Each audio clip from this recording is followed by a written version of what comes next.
Hey guys, welcome back to the 6 channel. I have some very, very exciting news for you guys. So, I understand that, there hasn't been any content. There hasn't been any uploads. I'm working on it. The Civic is getting worked on. Hopefully, that video will be out before this one. If not, we'll see. I have already ordered some of the stuff that I need to do, motovlogging. So, that is right, everybody. I'm going to switch my camera around, and you'll get to see what I'm on. That's right. I picked up a brand new, I don't mind some of the scratches. I dropped it twice. Don't ask. It happens. You get a new bike, it happens. You'll drop it. I have a cfmoto 675 SS. So, pretty much, with this bike, is that we're going to be motovlogging with it. It's more than quick enough for what I'm doing. CB will obviously be getting ridden as well. So will the KZ once it's ready. The Civic is in progress as of recording of this video. The Integra is doing great as my daily. So, great. Life's going great. This is my graduation gift to myself. I considered this a graduation gift, but I more needed a new car because, well, that's like that right now. So, therefore, I have this. And now I have a more reliable bike, so now I can work on finishing up the KZ and fixing up the CB, so that way you guys can see, this thing running. And, obviously this thing's in pieces, so therefore it'll be a while for all that. I'm going to actually take this in tonight. Yoink. So, pretty much, as of right now, motovlogging will be starting in the next 1 or 2 weeks. So you guys will see some motovlogging stuff. Hopefully I have a better helmet because the one I got is not very good. Hopefully my GoPro I won't have a whole bunch of issues. I really will hate if I do. I gotta order new batteries. I already have SD cards, so motovlogging will become more of a standard thing in the summer months when the Civic is either down or the CB is getting fixed. Obviously, with my schedule, you'll see a lot of my videos will probably be either filmed at night or early morning, depending how it goes. And so far, with this 675 and first impressions, just from a general walk around, don't mind like the scuffs with the lever and all that. I'll explain that in another video. More of like my month or like first week review. So, with the 675 so far, being a give or take 5'2", 5'3" person, you're gonna struggle a little bit. I can get the bike up, but you'll be one-footed. So if you're a smaller rider, you might struggle a little bit with this bike. I'm not saying that you can't use this, but even I struggle to ride it. The CB is easier for me to ride than this. But the seating position on this is way more comfortable than the CB. But then again, long periods of time, my wrist started catching on fire with this. But who knows? So, obviously, everybody knows, if I can get my the cool startup animation, like so. It lights up. You see that. TFT. I did ride the bike a whole bunch. Currently at 124 miles. As you see on the odometer.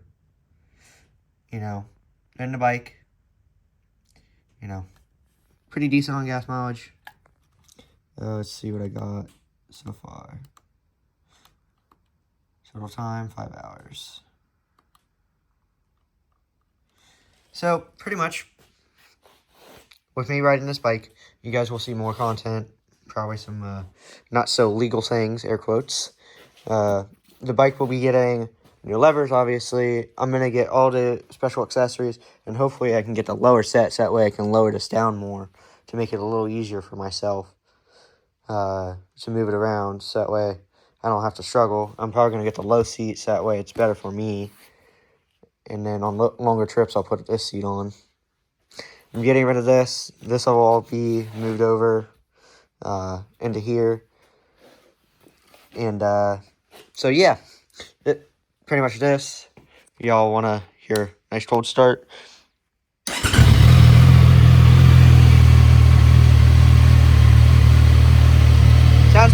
stock. You know, it's trying to get an exhaust. And this, that, and the other. Sounds pretty good for the 3-cylinder.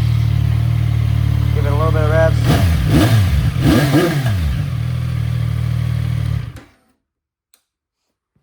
So, pretty good for revs. The brakes, I'm going to say this. Everybody says the weird Jun Swan brakes, the Brembos, the freaking Brembos. I went to go reach for the brakes, and I almost nosedived the bike without even realizing it, because I'm used to riding that thing, which has no brakes at all. So I just rely on engine braking so far. One thing I can say, I do enjoy the quick shifter up. I do wish it had it for down, so hopefully with a tune I can get that. So hopefully that'll be a fun thing.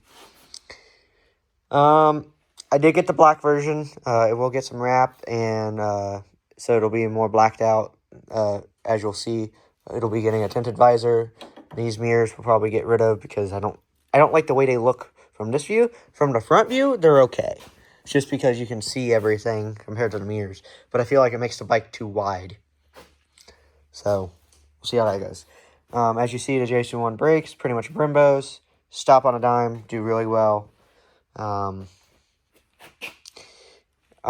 3-cylinder so far, it runs amazing. No issues. The only thing is that with lower RPMs and you're in second gear, if you're around that 2,000 RPM, you're going to stall the bike.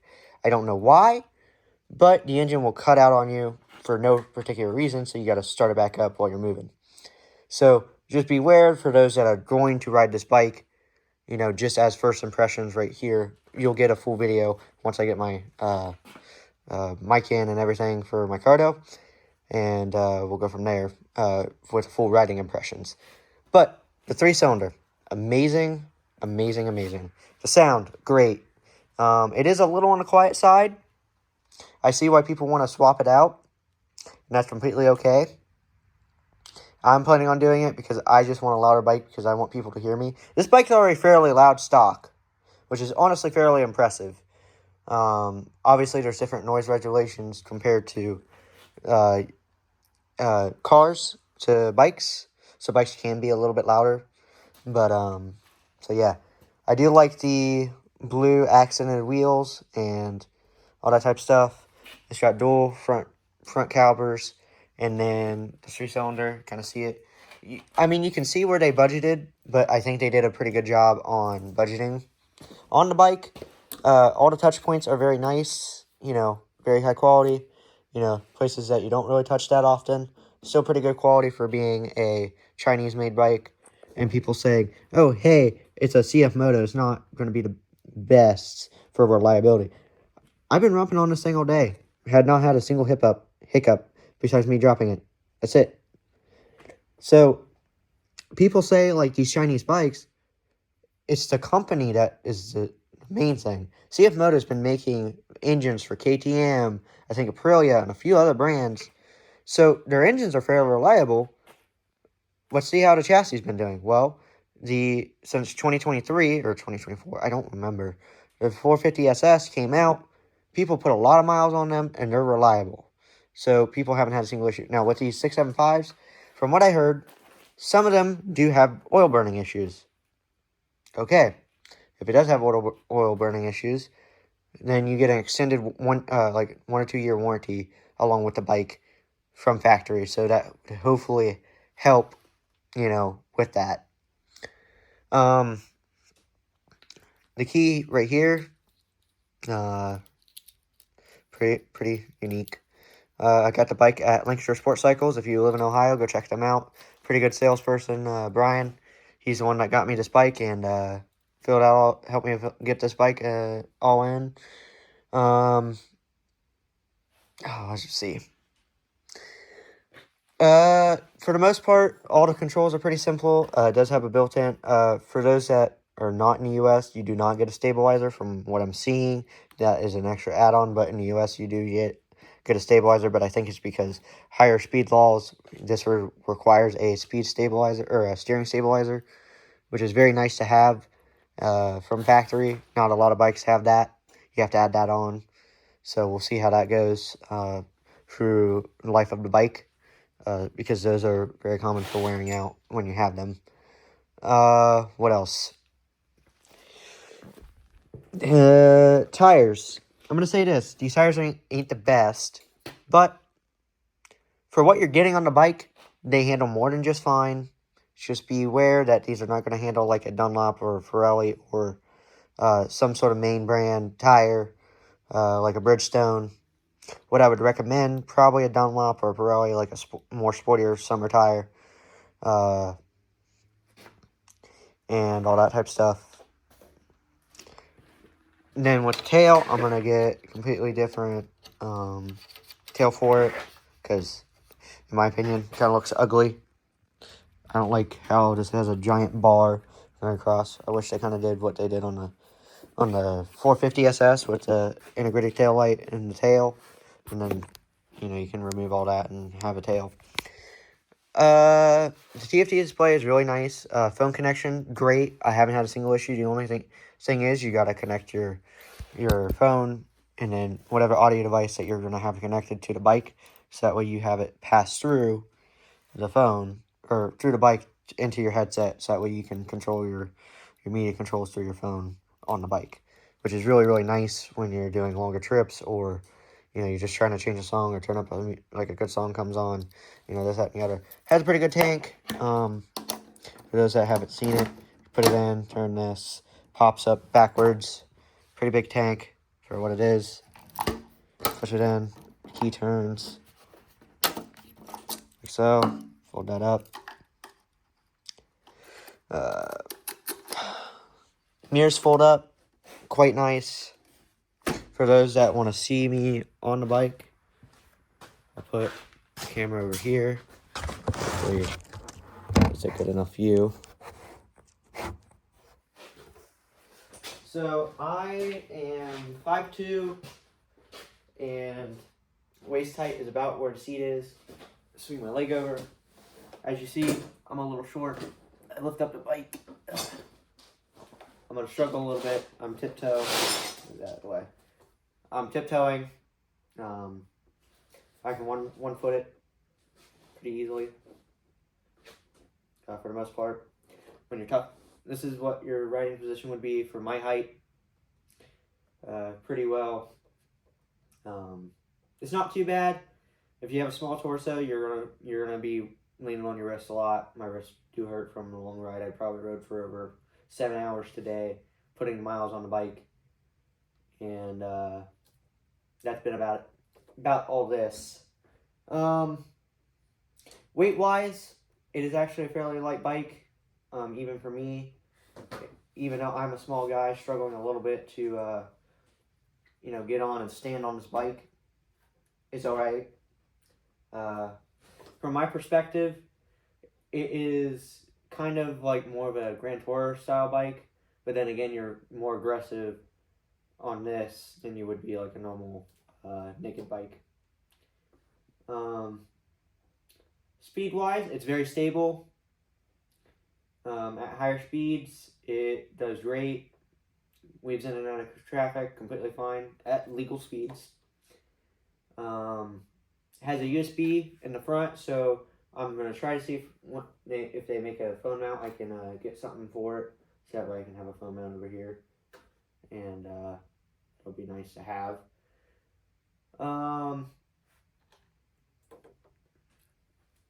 Pretty much with all that, I think that's about it just for looking at it and impression-wise.